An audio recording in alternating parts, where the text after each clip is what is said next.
There you go. That should be juicy, juicy audio. What's going on, everybody? Welcome back. Today we got a pretty interesting video. Got a package from LesDiy, a very interesting alternative brick brand. They offer an absolutely insane catalog of some of the craziest mocks available on Rebrickable. But stick around because a lot more about them later on in the video. But for now, let's get into this box. So this is the Aston Martin Vulcan designed by LesDiy. Check them out on Instagram and or Rebrickable. Links in the description, probably, if I remember to do that. Got this big old sack of sacks here. Lovely. And no numbered bags, of course. So I think we're gonna need to do a little bit of a light sort to get things started.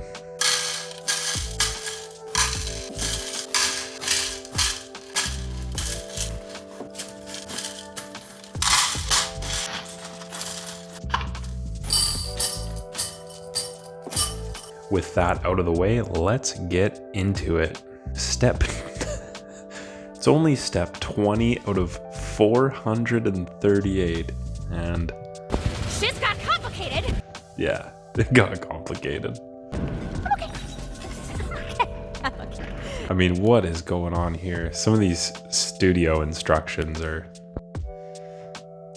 it's like ambiguous is pretty damn generous. Building your own Technic U-joints is genuinely worse than purgatory. Fortunately for you, I have a hack should you find yourself in a similar situation. Got some tweezers here. Other household plying devices are available. This is genuinely a challenging build, something I never thought I'd say about Lego. But look where they expect me to get this pin. Luckily, this is the Clever Pig YouTube channel, and so we shall. Sometimes my genius is... it's almost frightening. About a quarter of the way through, let's see what we have. The rear suspension has appropriate travel for a supercar, and there's a weird Technic ball joint which allows the whole rear end some flex. It's interesting, I've never seen that before. Also, look at the beautiful shaping on the roof using a blend of Technic and system. So nice, it's almost got like the Zagato double bubble look. It's so good. Here's an overview. Got the future hog going on here. Steering with my hog. That is terrible. Don't say that. And check out this rear diffuser. It looks absolutely amazing, and it's pretty solid too. Good design. Here's another hiccup. These 6-length Technic axles are very slightly too big, making it very, very difficult to slide the pieces on. Desperate times call for desperate measures, I'm afraid. Oh god, that is literally never coming apart. Here is a very big issue. These longer axles appear to all be very slightly too big. This one I have tried and tried and tried to get into place, but you can see the stress marks. This poor thing is about to snap. But this is nothing we cannot fix. One authentic Lego axle later and we are back on track. The build of the front bumper is mostly very solid and uses some great angles. Although I question the integrity of this rubber flex axle. Check out this simple rebrickable step now. Who's that Pokemon? Nope, you're wrong. It's got a pin connector in it. Well done, Rebrickable. Actually, that's probably studio. Yeah, needs a little work. We're finishing up the V8 engine slotted in, and here's my favorite feature.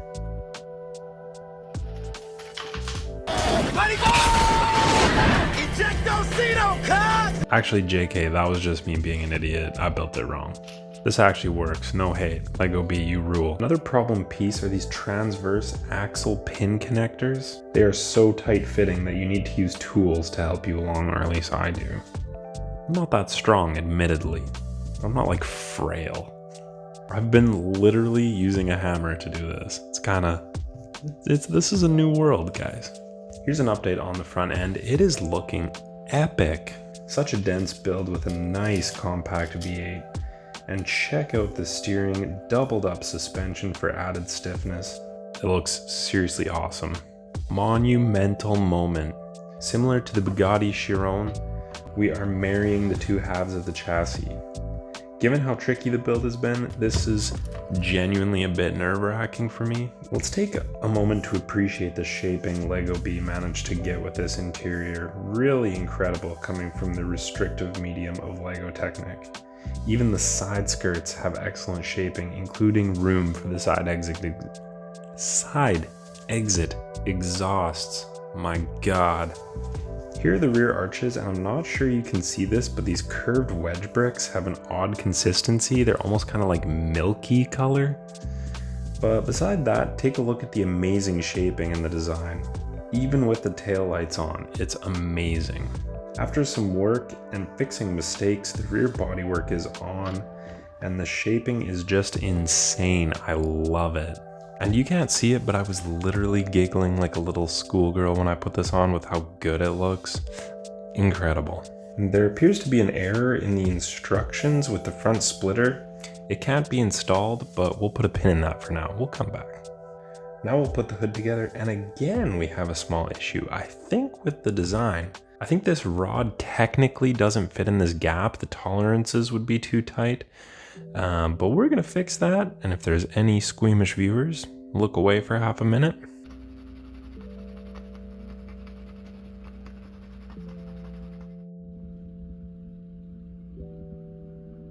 With that all fixed up, look again at the amazing shaping on this hood.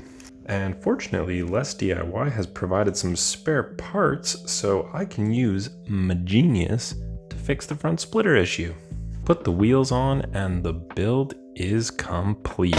And let there be no confusion, this thing is stunning. From every angle, the heart and soul of the Vulcan shines through. LesDiy has done an absolutely incredible job in committing this design to bricks. The whole build is very dense with clever techniques used seemingly at every corner. There appear to be only 2 areas of compromise that I could find in the whole build. The Aston Martin Vulcan is meant to have a V12 engine, but I don't think it would fit in here, so that's fine. And there's a couple of black vents behind each front wheel, but I really don't care. It does not detract from the look in my opinion. It looks awesome. It's minor detail in the grand scheme of things. It never ceases to amaze me the talent and love for the hobby throughout the community. And that said, this was not an easy build. I've heard people describe LEGO sets as challenging, but in my opinion, if you're over the age of 12, you can handle basically any LEGO set available, as long as your attention span leans more towards books and away from TikTok. But that said, this is not your grandpa's LEGO build. Mostly due to the way the instructions are generated in Studio, I think you really need to be paying attention. You want to make sure you're gathering your bricks and using them all for each step. And some steps require some wiggling, and some require you to remove other parts because it seems to think that they can fit when they don't. So you got to really be paying attention. But you can follow the instructions if you are attentive and get this absolute gem as a result. Before we get too carried away though, we need to talk about the parts and part quality. 98% of the parts are perfectly excellent, and since this is a Technic build, even some of the looser fitting parts, of which there aren't many, they're snapped in pretty solid afterwards, so it's not a big issue. However, the implied 2% that fit too tight do cause some headaches. There are a couple of pieces that I mentioned before that are so insanely tight fitting that I had to gently massage them into place with a hammer. As a result, this build did have a couple of casualties, so let's take a moment to pay our respects to the fallen.